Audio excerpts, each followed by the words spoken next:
Yes class, good morning. आज हम हमारा जो बिजनेस कम्युनिकेशन, बिजनेस मैथमेटिक्स में जो हमारा चैप्टर है ग्राफिकल रिप्रेजेंटेशन ऑफ डाटा, उसको करेंगे। उसमें हम टॉपिक 7.1.6 का थे। तो this is the graph of frequency distribution. ठीक है, जो फ्रीक्वेंसी डिस्ट्रीब्यूशन जैसे टेबल हमने बनाई थी पिक्चर फ्रीक्वेंसी डिस्ट्रीब्यूशन की, आज है फ्रीक्वेंसी डिस्ट्रीब्यूशन का ग्राफ हम कैसे बनाएंगे। ठीक है, तो ये ग्राफ हमारा कितने टाइप का होता है, देखो दिस इज द, हमारे पास कितने टाइप के ग्राफ होते हैं। लाइन फ्रीक्वेंसी का ग्राफ होता है, हिस्टोग्राफ होता है, फ्रीक्वेंसी पॉलीगन होता है, फ्रीक्वेंसी कर्व और कॉम्युलेटिव फ्रीक्वेंसी कर्व या फिर ओटीए। ठीक है, अब हम वन बाय वन इन सबको स्टडी करेंगे कि कैसे हम इनके ग्राफ को हम ड्रॉ करते हैं। सबसे पहले आता है लाइन फ्रीक्वेंसी ग्राफ। तो लाइन फ्रीक्वेंसी ग्राफ क्या होता है, it represent a discrete frequency distribution on a graph paper. यानी कि जैसे हमने पढ़ा था ना, हमारे पास डिस्ट्रीब्यूशन जो होते हैं वो तीन टाइप के होते हैं। डिस्क्रीट डिस्ट्रीब्यूशन होता है और कॉन्टिन्यूस डिस्ट्रीब्यूशन होता है। कॉन्टिन्यूस में भी फिर हमारे दो टाइप के आते हैं। ठीक है, तो इंक्लूसिव और एक्सक्लूसिव दो टाइप के हमारे पास फ्रीक्वेंसी डिस्ट्रीब्यूशन थे। अब यहाँ पर जो है लाइन फ्रीक्वेंसी ग्राफ है वो हमारा डिस्क्रीट फ्रीक्वेंसी डिस्ट्रीब्यूशन को ग्राफ पेपर पे रिप्रेजेंट करता है। In such graph various items and values are shown on the x axis. इनके एक्स एक्सिस पे हम क्या रिप्रेजेंट करते हैं, वेरियस आइटम्स सिखाते हैं, वैल्यूज सिखाते हैं ग्राफ के ऊपर, और कॉरस्पॉन्डिंग फ्रीक्वेंसी जो होती है वो हम वाई एक्सिस पे प्लॉट करते हैं। Frequency of the values are given in the form of vertical straight line. अब देखो यहाँ पे जैसे एक एग्जांपल है, represent the following data with the help of line frequency graph. जैसे मार्क्स हमारे 10, 20, 30, 40, 50, नंबर ऑफ स्टूडेंट्स हैं हमारे पास 30, 25, 19, 20 और 5। तो लाइन फ्रीक्वेंसी ग्राफ से हमें इसको रिप्रेजेंट करना है, तो जस्ट जो मार्क्स है वो हम एक्स एक्सिस के कॉरस्पॉन्डिंग ले लेंगे और इनके कॉरस्पॉन्डिंग जो नंबर ऑफ स्टूडेंट्स है वो हमारे वाई एक्सिस के कॉरस्पॉन्डिंग ले लेंगे। तो जैसे 10 है, 10 के कॉरस्पॉन्डिंग जो हमारे नंबर ऑफ स्टूडेंट्स है वो 30 है, तो यहाँ पे 30। आगे 20 के कॉरस्पॉन्डिंग 25 है, 30 के कॉरस्पॉन्डिंग 19 है। इस तरीके से हम यहाँ पे क्या है, लाइन की तरफ हेल्प से हम एक लाइन फ्रीक्वेंसी का ग्राफ जो है। Second is histogram. ठीक है, फ्रीक्वेंसी डिस्ट्रीब्यूशन को रिप्रेजेंट करने का जो सेकेंड हमारा जो तरीका है ग्राफ है वो क्या है, हिस्टोग्राम। हिस्टोग्राम में होता क्या है कि हम रेक्टेंगल के फॉर्म में जैसे हम यहाँ पे इसको रिप्रेजेंट करते हैं, डाटे को रिप्रेजेंट करते हैं, और जो रेक्टेंगल्स होते हैं इनके बीच में गैप नहीं होता, साथ साथ हमारी रेक्टेंगल्स जो है वो रिप्रेजेंट की जाती हैं, लिखी जाती हैं। Histogram is a graphical representation of continuous group frequency distribution. जो हमारा लाइन फ्रीक्वेंसी ग्राफ था वो क्या था, ये डिस्क्रीट फ्रीक्वेंसी डिस्ट्रीब्यूशन को रिप्रेजेंट करता है, और जो हिस्टोग्राम है, हिस्टोग्राम वो हमारा कॉन्टिन्यूस फ्रीक्वेंसी डिस्ट्रीब्यूशन को यहाँ पर रिप्रेजेंट करता है। और ये कैसे रिप्रेजेंट करता है, in the terms of bars और रेक्टेंगल्स ऑफ इक्वल विड्थ। ठीक है, यहाँ पे हम रेक्टेंगल के फॉर्म में हम इसको रिप्रेजेंट करते हैं, और ये क्या है, इक्वल विड्थ के होते हैं in the terms of bars and rectangles, जो हम इसको रिप्रेजेंट करते हैं। It is constructed by erecting upon the class intervals and rectangle columns bar whose height are in proportion। की हाइट क्या है, हमारी प्रोपोर्शन होती है। जैसे यहाँ पर हम इसको रिप्रेजेंट करते हैं मतलब फ्लोइंग डाटा, जैसे हमें यहाँ पर मार्क्स में 0 से 10, 10 से 20, 20 to 30, नंबर ऑफ स्टूडेंट्स हैं यहाँ पे 10, 20, 25 एंड सो ऑन। तो हम यहाँ पर देखो, यहाँ पर जो इंटरवल का जो गैप है वो क्या है, सेम रहता है, हमारा 10, 10 का डिफरेंस आता है। तो इसको ड्राइव करने के देखो मेथड्स देख लेते हैं। सबसे पहले marks all the class intervals along x axis on a stable scale, mark the frequency along y axis. ठीक है, फ्रीक्वेंसी जो है उनको वाई एक्सिस के अलोन हम शो करते हैं, और जो मार्क्स होते हैं वो हम एक्स एक्सिस के अलोन यहाँ पे शो करेंगे। Construct rectangles of equal width with the class interval as base and height proportional to their frequencies. ठीक है, the graph containing all this rectangle is called the histogram. क्योंकि यहाँ पे जैसे ग्राफ है इसको रिप्रेजेंट करना है, तो 0 से 10 टेबल है वो क्या है, 10 को रिप्रेजेंट कर दिया है। ठीक है, तो हम 0 से स्टार्ट करेंगे 10 तक, यानी कि देखो यहाँ पे 10, 20, 30, 40, 50 है, 0 से 10, ये 0 है, ये 10 है, तो यहाँ पे एक रेक्टेंगल हम ड्रॉ कर लेंगे, और जिसकी जो हाइट है वो क्या होगी, 10। ठीक है ना, जो हर जो रेक्टेंगल की विड्थ जो है वो सेम होती है, विड्थ हमारी चेंज नहीं होती। तो ये 0 से 10 यहाँ पे इसकी हाइट हमारी शो कर देगी। ये हाइट का ये हमारी फ्रीक्वेंसी जो है हाइट का शो करता है, 20 है, 25 है एंड सो ऑन। ठीक है, जैसे नेक्स्ट हमारा represent the following data by histogram. इस डाटा को हम हिस्टोग्राम की हेल्प से रिप्रेजेंट करते हैं। जैसे 100 से 110 है, 110 से 120 है। ठीक है, तो here the mid values of classes are given। ठीक है, फर्स्ट ऑफ ऑल यहाँ पे ये क्या है, देखो ये जो टेबल थी वो ये थी 105, 115, 125 एंड की ये जो मिड वैल्यूज हमें यहाँ पे गिवन है। तो मिड वैल्यूज से हम पहले तो इसकी अपर लिमिट और लोअर लिमिट दोनों को फाइंड आउट करेंगे। Find all the lower limit and the upper limit of each class. For example the lower limit of this class is, अब ये देखो 105 है, तो यहाँ पे हमारा 10-10 का गैप है, तो हम हमारा 5 हम इसमें ऐड कर देंगे, 5 इसमें माइनस कर देंगे। लोअर लिमिट के लिए हम क्या करेंगे, इसमें से 5 को माइनस करेंगे और अपर लिमिट के लिए हम क्या करेंगे, 5 इसमें ऐड कर देंगे। तो 100 से 110 हो जाएगा, फिर 110 से 120, 120 से 130 एंड सो ऑन। इसके कॉरस्पॉन्डिंग फ्रीक्वेंसीज हमारी क्या है, 12 है, 30, 25, 30, 30, ये हमारी फ्रीक्वेंसीज हैं। तो हम अब इसको इजीली यहाँ पे ड्रॉ कर सकते हैं with the help of histogram. Like 10 से 1, यहाँ पे हम थोड़ा सा गैप छोड़ देंगे। ये स्टार्टिंग में हमारा क्या है कि ये हमारे मतलब 100 तक तो यहाँ पे जो ये रेक्टेंगल की वेट है वो 10-10 का गैप है, तो ये 1 सेंटीमीटर वो इसने 10 की इक्वल माना हुआ है यहाँ पर। इसकी हाइट हमारी कितनी है, this is equal to frequency. Frequency कितनी थी, 12 थी हमारी, तो ये 12 को रिप्रेजेंट करता है। सेम यहाँ पर ये 25 को, ये 30, 20 एंड सो ऑन। तो दिस इज द ये ग्राफिकली रिप्रेजेंटेशन है। और ग्राफिकली रिप्रेजेंटेशन में भी ये इसको रिप्रेजेंट करता है हिस्टोग्राम। हिस्टोग्राम में जो रेक्टेंगल्स होती हैं इनकी विड्थ हमारी इक्वल होती है और इनकी जो बार्स होते हैं हमारे जो रेक्टेंगल बार होती हैं इनमें कोई गैप नहीं होता।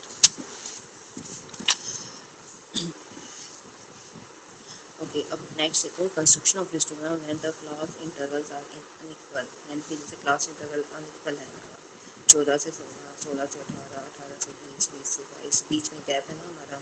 When the class intervals are unequal then width of the rectangle would be different, so presented that in the form of histogram. The class intervals are made equal and the frequencies of unequal class intervals are adjusted।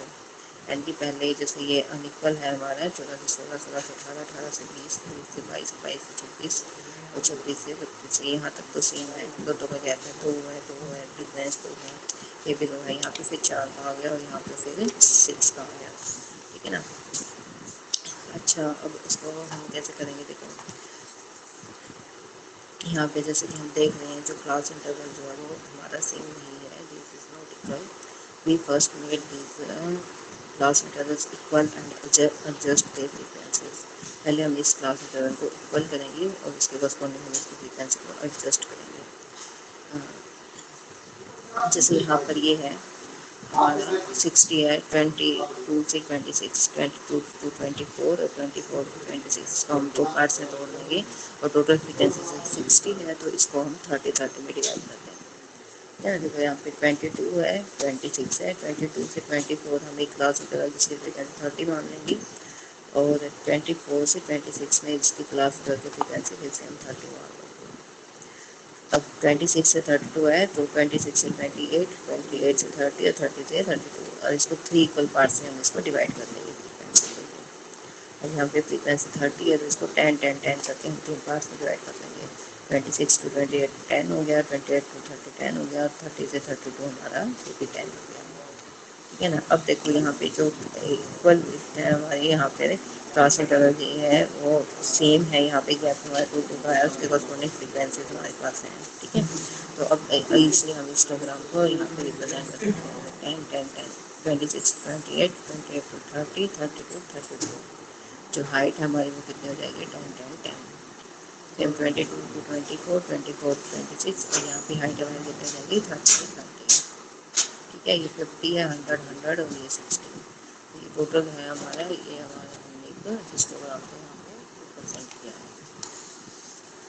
फिर आता है हमारा frequency polygon. Frequency polygon क्या होता है, हम जो histogram draw करते हैं हिस्टोग्राम के मिड पॉइंट्स को मिलाते हैं। ठीक है, जैसे ये हमने एक हिस्टोग्राम बनाया हुआ है, तो जैसे पहली रेक्टेंगल है इसका मिड पॉइंट ये है हमारा, सेकंड का मिड पॉइंट ये है, इसका मिड पॉइंट ये है, तो मिड पॉइंट्स को मिला के, ठीक है, तो हम जहाँ भी ये मिड पॉइंट्स हमारे खत्म होंगे तो ये जो कर्व होगी हमारी, this is the frequency polygon. इसको हम क्या बोलेंगे, इसको हम फ्रीक्वेंसी पॉलीगन बोलते हैं।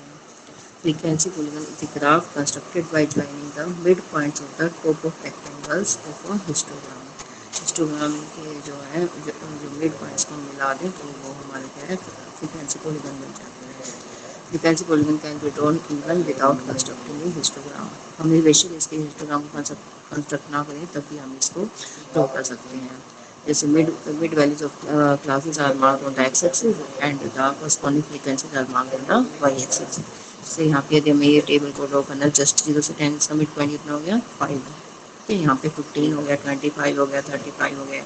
इन मिड पॉइंट्स को यहाँ पे मिला करते हैं। जैसे यहाँ पे सीधा 10 ना निकालें, यहाँ 5 दिखा दें, दिस इज 5। ठीक है, 5 के कॉरस्पॉन्डिंग वैल्यू कितनी है, 10। तो 5 के कॉरस्पॉन्डिंग यहाँ पे 5 एक्स एक्सिस के अलॉन 5 और वाई एक्सिस के अलॉन 10, तो ये पॉइंट्स यहाँ पे आ जाएगा।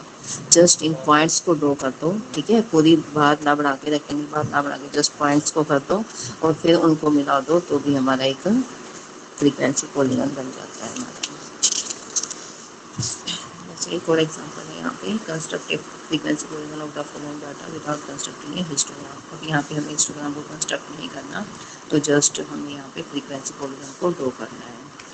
यहाँ पे देखो क्लास इंटरवल्स क्या है हमारे, 0 से 10, 10 से 20, 20 to 30। तो हम क्या करेंगे, पहले इसके मिड पॉइंट को निकालेंगे। ठीक है, मिड पॉइंट के कॉरस्पॉन्डिंग पॉइंट्स को हम ड्रॉ करेंगे। जैसे कि इसका मिड पॉइंट कितना हो गया, 5। यहाँ पे इसका मिड पॉइंट 15, 25, 35 और 45। ठीक है, अच्छा 5 के कॉरस्पॉन्डिंग पॉइंट्स कितने, नंबर ऑफ स्टूडेंट्स कितना है, 20। तो एक्स एक्सिस पे 5 और वाई एक्सिस पे 20 ये पॉइंट्स ले लेंगे। देखो एक्स एक्सिस पे ये 5 हो गया, ये 20 हो गया, तो ये यहाँ पे एक पॉइंट हमने यहाँ ले लिया, दिस इज 20। अगला पॉइंट, और देखो मिड पॉइंट यहाँ पे एक टेबल बना रही है, इसमें मिड पॉइंट 15 है, 15 के कॉरस्पॉन्डिंग 40 वैल्यू, 15 एक्स एक्सिस यहाँ पर है, 40 यहाँ पर है। ठीक है, तो हमने अपनी बार हिस्टोग्राम को ड्रॉ नहीं किया है, लेकिन फिर भी हमने फ्रीक्वेंसी पॉलीगन को ड्रॉ कर दिया। जस्ट ऐसे पॉइंट्स को हम लिखेंगे और फिर इनको मिला देंगे तो हमारी क्या हो जाएगा, this is our frequency polygon. तो ये हमारी फ्रीक्वेंसी पॉलीगन हो जाएगी।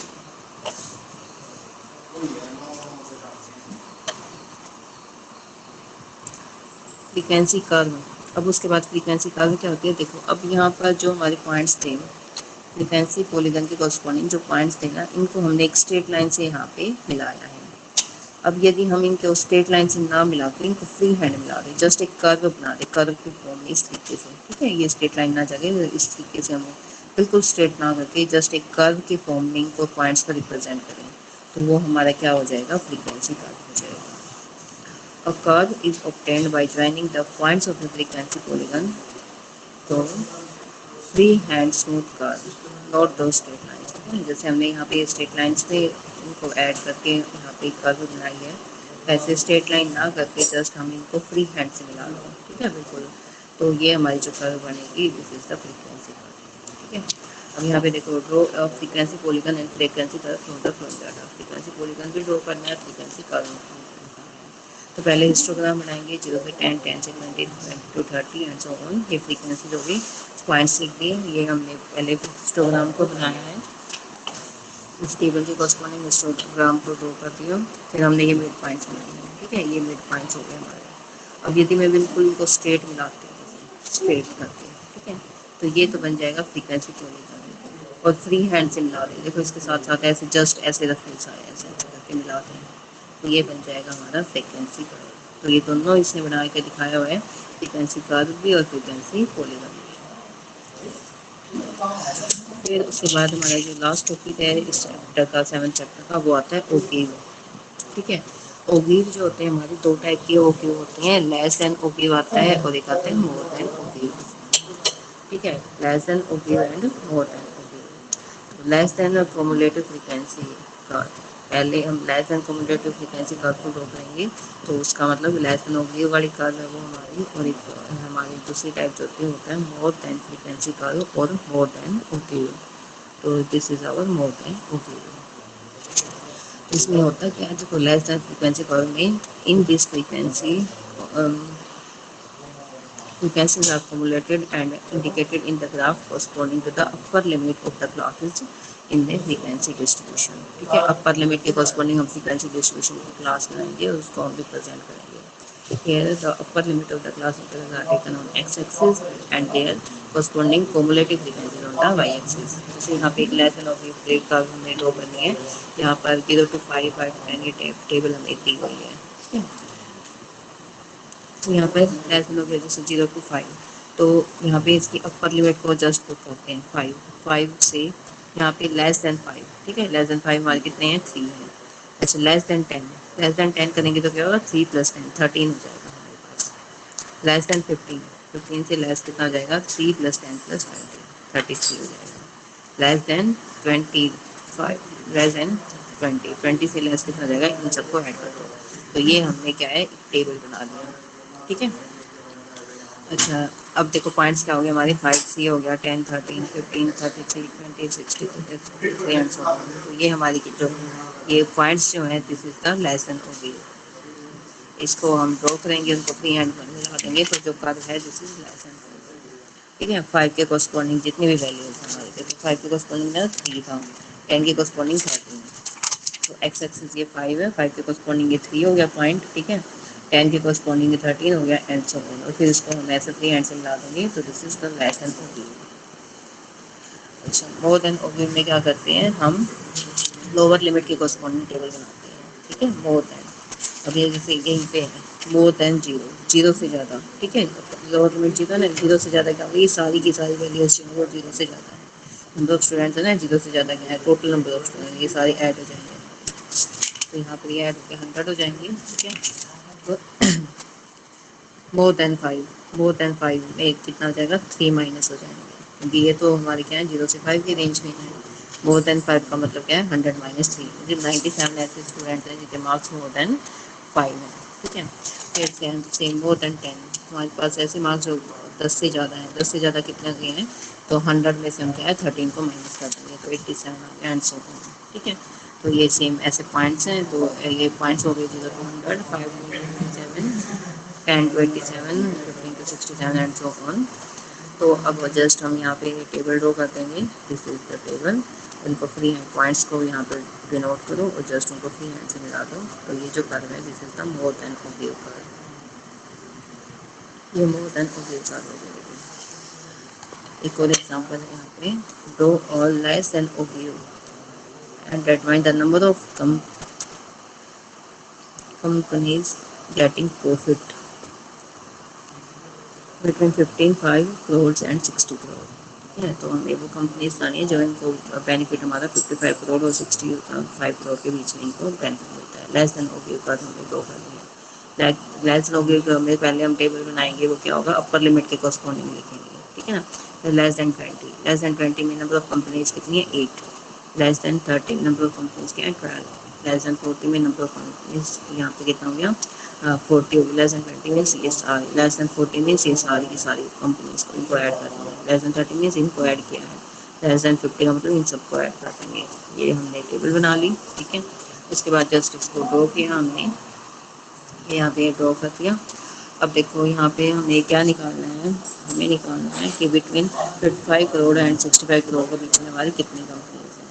तो 55 करोड़ मतलब कंपनीज है ये, रीजन 55 करोड़ यहाँ से होगा, 55 और 65, तो 55 और 65 के बीच में हमारे पास क्या हो गया, ये वाली रेंज है। नंबर ऑफ कंपनीज कितनी है, 80। ठीक है ना, नंबर ऑफ कंपनीज यहाँ पे,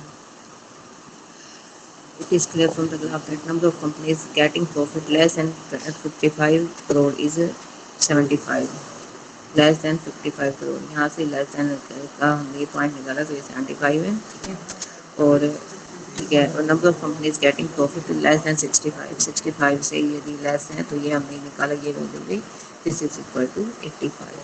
ठीक है, तो number of companies getting profit between 55 and 65 crore is, इन दोनों में से माइनस करते हैं 10, 10 कंपनीज ऐसी हैं जो उनको उनके बीच में प्रॉफिट मिलता है। ठीक है, बाकी कल करेंगे। ये हमारा चैप्टर जो है 7 चैप्टर कंप्लीट हो गया है। नेक्स्ट क्लास में